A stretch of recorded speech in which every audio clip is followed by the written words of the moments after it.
இந்த இடத்துல 10 லட்சம் ரூபாய் இருந்த குழுவினுடைய உதவியை 20 லட்சமாக உயர்த்தியவர் பிரதமர் மோடி அவர்கள். இன்று கோடிக்கணக்கான ரூபாய்கள் சுயதவி குழுவில் இருந்து வருதுன்னா அது யாரு பணம் சகோதரிகளே? மத்திய அரசினுடைய பணம்.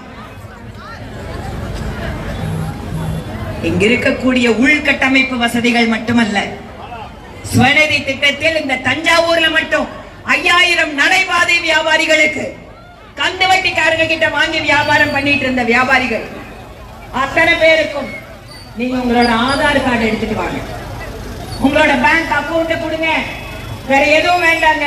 நீ வியாபாரம் பண்றன்னு ஒரு அத்தாட்சி மட்டும் கார்பரேஷன்ல வாங்கி கொடுத்தா 10,000 ரூபாய் உடனடியாக உங்களோட அக்கவுண்ட்டுக்கு எடுத்து கொடுத்தது பிரதமர் மோடி அவர்கள்.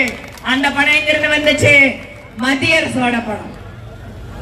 சகோதர சகோதரிகளை, இதையெல்லாம் நான் ஏன் சொல்றேன் அப்படின்னா, இந்த டெல்டா கார் இருக்காருல்ல, டெல்டா கார், அவர் 2019 ஒரு வேலை பண்ணாரு. என்ன பண்ணாரு?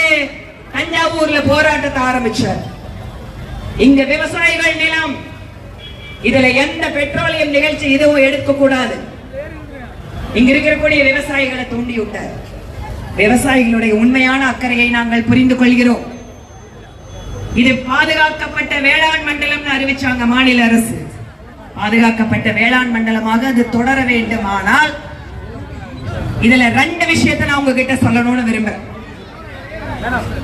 ஒன்று, தஞ்சாவூர் மாதிரியான வேளாண் நிலங்கள் அதிகமாக இருக்கின்ற வேளாண்மையை வைத்திருக்கக்கூடிய மாவட்டத்திற்கு ஒன்று விவசாயத்தை லாபகரமான தொழிலாக மாற்றுவதற்கு உதவி செய்யும். இங்க இருக்கக்கூடிய நெல் கொள்முதல் நிலையங்கள், நீங்க நிறைய பேர் விவசாயம் பண்றவங்க இருக்கீங்க.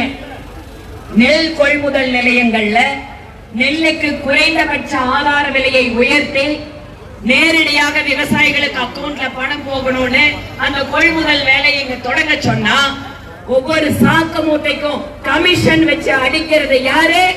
திராவிட முன்னேற்ற கழகத்துக்காரங்க. விவசாயத்தை பாதுகாக்கிறாங்களா இவங்க? இங்க இருக்கக்கூடிய குழந்தைகள் விவசாயிகளோட குழந்தைகள், விவசாய தொழிலாளர் குழந்தைகள், எத்தனை பேரோட குழந்தைகளை நீங்க சிங்கப்பூர், மலேசியா, துபாய், இன்னும் வளைகுடா நாடுகளுக்கு எல்லாம் அனுப்பிச்சு விட்டுட்டு பையன் ஏதாவது சம்பாதிச்சு வீட்டுக்கு அனுப்புவானான்னு காத்துட்டு இருக்கிற நிலைமையை இன்று விவசாய பெருமக்களுக்கும் கூலிகளுக்கும் கொடுத்து கொண்டிருப்பது இந்த டெல்டா கார அரசு. இவங்க டெல்டாவுக்கு வளர்ச்சி கொடுக்கறாங்களா? இன்றைக்கு ஏதாவது ஒரு இடத்துல புதுசா வீடு கட்டுறவங்களை போய் கேளுங்க. என் பையன் சிங்கப்பூர்ல இருந்து பணம் அனுப்பினான், என் பையன் துபாயில இருந்து பணம் அனுப்பினான். அவன் கஷ்டப்பட்டு எங்கேயோ பாலைவனத்துல அனுப்புற காசுல தாங்க புது வீடு கட்டணும்னு சொல்லக்கூடிய நிலைமை இருக்கா இல்லையா? நம்முடைய இளைஞர்களுக்கு வேலை வாய்ப்புக்கு நீங்க என்ன கொடுத்திருக்கீங்க? ஒன்று, விவசாயத்தை லாபகரமாக மாற்றவில்லை.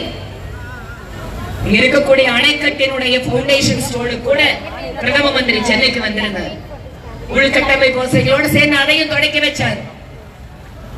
நீர் மேலாண்மை மோசம், விவசாய விளைபொருட்களை கொள்முதல் செய்யறதுல இருந்து அவங்களுக்கு லாபகரமான விலை கிடைக்கல, முற்றிலுமாக புறக்கணிப்பு.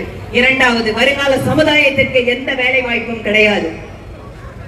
வளமான இந்த தஞ்சாவூர் மாவட்டம் நம்ம தமிழகத்திற்கே ஒரு கலாச்சார முகமாக இருக்கின்ற இந்த தஞ்சாவூர் மாவட்டத்திற்கு தொலைநோக்கு பார்வையோடு டெல்டாக்காரர் கொடுத்தது என்ன யோசிச்சு பாருங்க.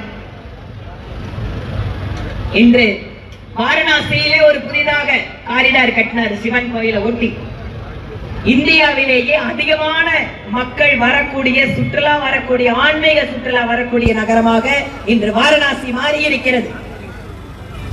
2014 நம்முடைய சகோதரர் கருப்பு அவர்கள் எம்பி ஆயிருந்தால் இந்த தஞ்சாவூர் நகரம் என்பது மிகப்பெரிய ஆன்மீக சுற்றுலாவாக மாறி இருக்கும். இங்கு ஆயிரக்கணக்கான பேர்களுக்கு புதிய வேலை வாய்ப்புகள் உருவாயிருக்கும். இப்போது நமக்கு வாய்ப்பு.